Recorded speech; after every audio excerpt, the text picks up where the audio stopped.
Assalamualaikum warahmatullahi wabarakatuh. Kami dari kelompok 1, mahasiswi dan mahasiswa Universitas Medan Area, Fakultas Psikologi A1, Stambuk 2018, akan menampilkan materi yang berhubungan dengan psikologi komunikasi dengan dosen pengampuh Bapak Syafri Zaldi, SPSI MPSI. Di sini kami terdiri dari 10 orang anggota kelompok, yaitu saya sendiri Irmawanti, Muzaino Siddiq, Haikal, Karzairevo, Nani Ramanisa, Bio Romaria, Faras Anissa, Fitri Syadani, Endo Rivaldo Ayu Pratiwi. Dan di sini kami akan menampilkannya. Selamat menyaksikan. Fenomena komunikasi adalah suatu interaksi antar manusia di dalam suatu kehidupan masyarakat melalui lambang-lambang secara umum maupun secara khusus, yang dimana lambang-lambang secara umum itu seperti tulisan maupun lisan, di lambang-lambang khusus itu seperti gerakan, mimik, dan sebagainya. Nah, ada juga objek fenomena komunikasi yang dimana terdiri dari dua objek, yaitu psikologi maupun sosiologi. Nah, objek psikologi itu yaitu dari individu sendiri atau personal kita sendiri, yang dimulai dari emosi, kepercayaan, sikap, maupun sampai perilaku. Di dalam sosiologi itu yaitu dalam kelompok sosial, yang dimana dimulai dari perilaku sosial, perubahan sosial, gerakan sosial, hingga perilaku politik. Baiklah, selanjutnya tentang perspektif dalam ilmu komunikasi. Secara epistemologi, ilmu komunikasi bukanlah seperti sosiologi, melainkan suatu studi. Ia tidak memiliki teori ataupun metode tersendiri untuk membuktikan kebenaran suatu fenomena dalam pembahasannya. Ilmu komunikasi tidak menolak teori yang berasal dari ilmu lain. Ia berguna untuk memperoleh kebenaran yang lebih secara menyeluruh.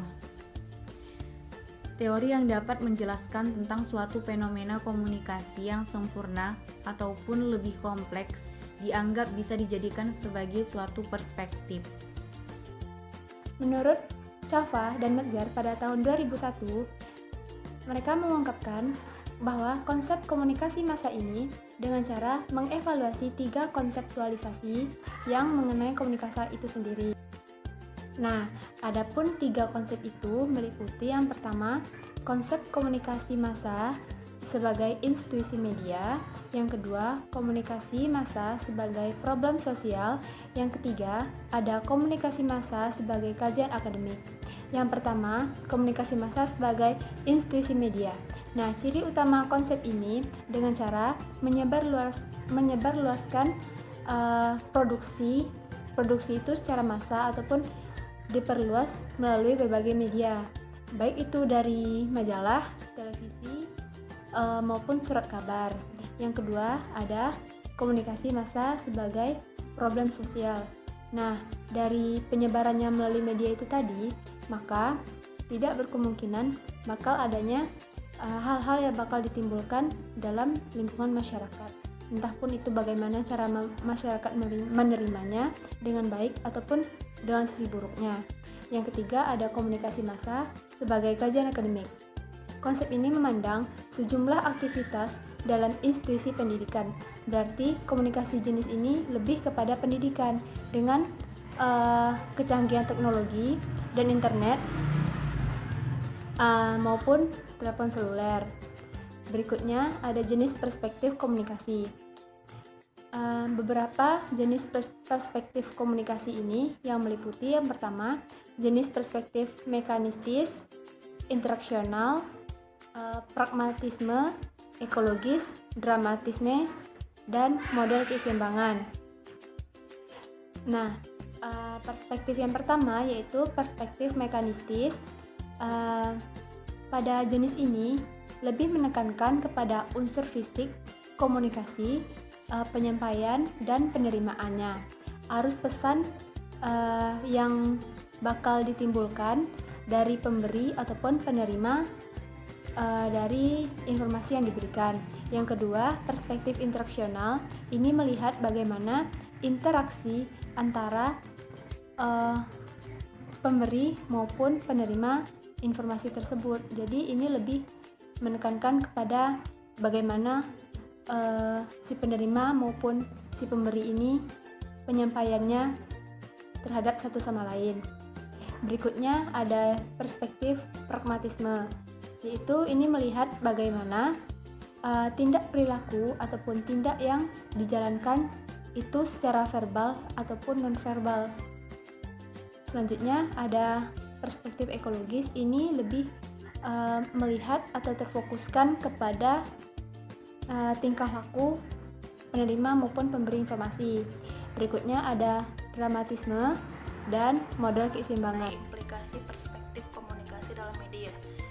Pada saat ini, media seringkali dianggap tidak netral. Hal tersebut terjadi karena independensi media, terutama pada televisi, sering diragukan oleh pemilik media. Pemilik media memegang peranan penting dalam proses view suatu berita.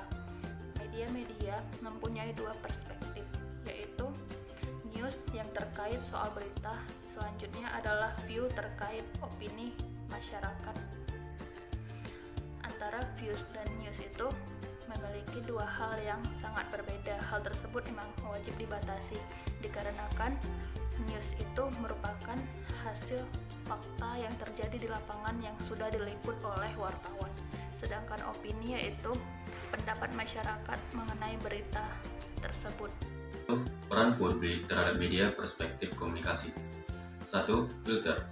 Publik harus menyaring berita yang masuk. Yang kedua, feedback. Publik harus mengambil sikap ketika media mengaku publik stadion dirasa memihak dan menaruh hidden agenda. Diberikan komentar, kritikan, dan saran. Dan yang ketiga, campur aduk. Berita yang dicampur topik sehingga membingungkan si pembaca menentukan fakta atau opini berita tersebut. Yang keempat, share order. Itu suatu media yang tidak akan sama, namun mempunyai garis yang sama. Yang kelima, itu adalah kompetensi. Media berkembang di Indonesia membutuhkan jurnalis siap terjun di lapangan mencari informasi. Baik kesimpulan, perspektif dalam ilmu komunikasi ini berguna untuk memperoleh kebenaran yang secara lebih menyeluruh. Teori yang bisa menjelaskan suatu fenomena komunikasi secara sempurna dan kompleks dianggap bisa dijadikan sebagai suatu perspektif. Apalagi pada data komunikasi yang menyangkut situasi dan kondisi sosial, data yang berasal dari khayal masyarakat yang memerlukan analisis demi mencapai kebenaran. Sekian dari hasil presentasi kami. Apabila ada kesalahan dan kekurangan, kami mohon maaf. Wassalamualaikum warahmatullahi wabarakatuh.